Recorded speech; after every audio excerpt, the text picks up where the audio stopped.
Welcome to our solar electric trailer journey. In today's episode, we're going to share some things which we learned on our big, long 1,000-mile trip. Yeah, we're so excited about this trip. We had such a good time, and we learned so much. We're excited to share some of our lessons with you. You know, on this trip, we took our Aliner Scout that we have loaded with solar panels and drove it 1,000 miles, towing it with our Chevy Bolt EV. You know, something that people said we couldn't do. We did it, but we learned a few things along the way. Yeah. Lesson number one is don't drive too much in one day. Yeah, you know, this would be a little bit different for each person on a personality basis, but there's some practical considerations too. With our car, this current situation with the battery and the weight of our trailer, we can go about 125, 130 miles between charges. Obviously, when you charge on the road, it's tough to get to 100%, so the second distance can't quite be as far. So about 220 miles is a really practical limit for a day. If we want to charge longer, we can stretch that to 250. That's kind of dangerous, but that's conceivable for a one charge day. And a one charge day is pretty comfortable, even though it's long. But we did 300 miles one day, and that required 2 charges. In both cases, we had to disconnect the trailer. It was an unfortunate day in that regard. We also were driving on backcountry roads, which we love, but you know, we were averaging 40 miles per hour, not 60 miles per hour, and so that turned into a very long day. And so we left the campground in North Carolina at 10 and got into the South Carolina campground about 8 p.m., which is really too late. That's not courteous, not appropriate. So we felt a little bad about that, but clearly an important lesson learned. Yep. Lesson number 2, charge the solar panels on the RV before you leave for your trip. Yeah, this is an important lesson. You know, we're really trying to use as much solar power as possible in the trailer, trying to see when and under what circumstances we can get away with relying entirely on our solar. And we did that on this trip quite a bit. We were gone 7 nights, and on 5 nights we didn't have to plug the trailer in, but we did plug in to shore power on 2 nights. But clearly, one of the keys to success is to start with a full battery. So, you know, we need to leave the trailer out in the sun for a day or two, make sure that we're with all the appliances disconnected, so that we can just start on that first day with a full battery. Lesson number 3, EV charging in a campground is really wonderful, except for it's prohibited. Yeah, and we're going to work on this. We're going to make this a little bit of a crusade, because we think that with all the EVs coming, RV parks need to abandon their silly prohibitions. And there aren't, it's not the rule, but we did for the first time in our experience encounter an RV park. The KOA in Savannah told us that the national KOA office bans EV charging. I'm not sure that's true. We're going to do some follow-up and see if we can find out, and we'll update you on that. But we're going to lobby organizations that ban and prevent us from charging in their RV parks to allow that, because with Rivians and Ford Lightnings and Chevy Silverados and all the other tow vehicles that are out there, it's absurd for RV parks to be discouraging that when they already charge extra for oftentimes for a 50 kilowatt, or excuse me, a 50 amp connection.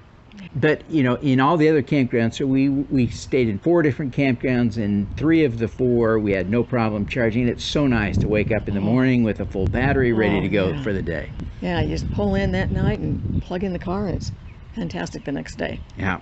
Lesson number 4, make sure when you're planning your trip to choose campground sites that have no shade. Yeah, that was another important lesson we learned on this trip, and it was difficult in a way, because we loved the spot where we got the worst sun, right? It was beautiful. It was a beautiful, secluded spot. It was nice, but we learned, you know, we need to look for sites And oftentimes a campground will let you pick your site. When they don't let you pick, sometimes you can give them comments and feedback online, or just do it over the phone where you can reserve a spot and make sure that it's got good sun, which is really important for us. We're really trying to live as much as we can off the solar for the trailer.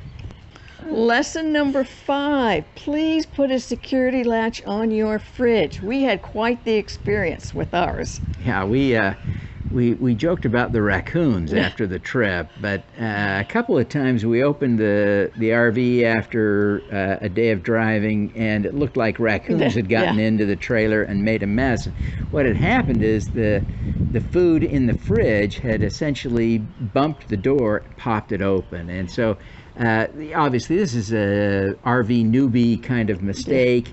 And so we've acquired these. They're basically baby latches to keep the kids out of the fridge, but we understand RVers use those too. If you use something else, let us know what you're using, but that's what we're going to try to make sure that the raccoons don't get back into the RV. No more raccoons for sure.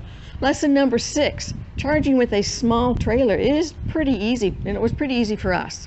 Yeah, we were thrilled. More than half the time on the trip, I'd say roughly 55% of the time, we were able to pull up to an EV charger and charge the Chevy Bolt without disconnecting the trailer, and that really makes it a lot easier. Of course, there were times, a large minority of the time, when we had to disconnect, and that really, I admit, that's a pain in the neck. It adds more time, too. Yeah, it adds about 10 minutes to a charging stop that's otherwise unproductive. So we really love those stops where we're able to pull right up to a charger and charge without disconnecting the trailer.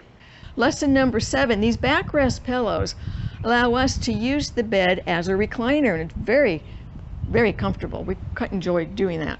Yeah, what that does, in our Aliner, which is a very small camper, and some of you can relate, if you've got any variety of small trailer where you may have to convert a table to a bed for sleeping or for meals. We don't eat in our RV a lot. Instead, we use it for work on the laptops, and we use it for sleeping and relaxing. These pillows allow us to use the beds, which are flat, as comfortable seats, which is great for using the laptops and getting work done, or for relaxing before bed, so that we don't have to constantly convert the bed into the table and back and forth. Saves a lot of time, and really makes for a more relaxing trip. Lesson number 8, in a small trailer like ours, it really has to be organized.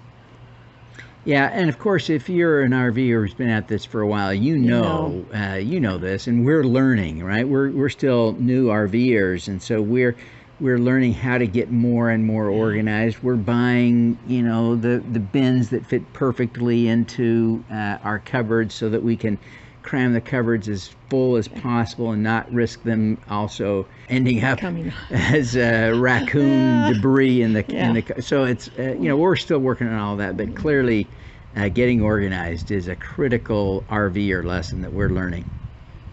And lesson number 9 is, if you're camping in the shoulder season, please take blankets with you. You definitely need them on cold nights, and we did use ours that we took this time. Yeah, we in fact, we got electric blankets, and that was really handy. I didn't use mine, but Gail used her electric blanket one night when it was cool, and it's just so much more energy efficient in our situation where we're trying to live off the solar, to use the electric blanket rather than a space heater. And our RV doesn't have a heater built in. There is no furnace.